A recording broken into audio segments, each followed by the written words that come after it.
L'euro a atteint son plus bas sur plus de 3 mois contre la livre britannique car sa tendance baissière se poursuit. Pourtant, combien de temps cette tendance va-t-elle durer?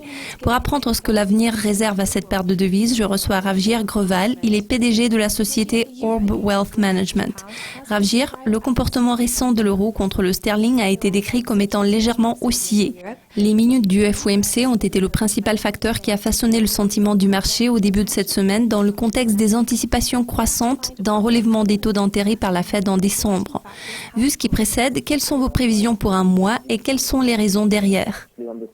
Nous envisageons un abaissement graduel de la paire euro-sterling à partir de la mi-novembre.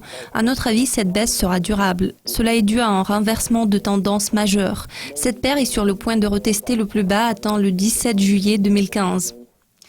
Vous prévoyez la hausse de la paire dans l'intervalle des 3 mois. Cette semaine, nous avons suivi la réunion de politique monétaire de la BCE. Plusieurs analystes s'attendaient à l'élargissement du programme de relance. À quelle réaction de l'euro vous attendez-vous? Oui, nous envisageons un rallye du marché d'ici 2 à 3 mois. La paire sera plafonnée aux alentours de 0,73005. Nous croyons que tout retracement qui puisse se produire au cours de cette période sera de courte durée.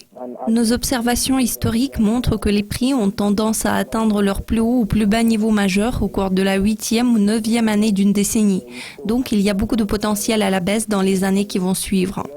La seule exception à cette tendance a été observée en 2005, car nous avions enregistré un renversement majeur en novembre. Voilà pourquoi nous n'excluons pas de rallye haussier potentiellement fort au mois de novembre. L'inflation britannique est restée négative en octobre.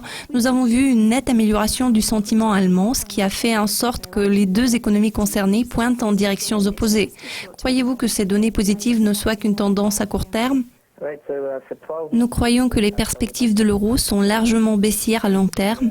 C'est un facteur de soutien crucial.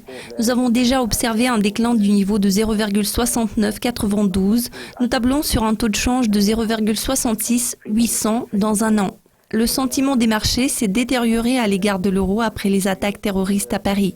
Cela est susceptible de créer davantage de pression à la baisse sur l'euro. À l'heure actuelle, la situation sur les marchés portugais cause beaucoup de préoccupations.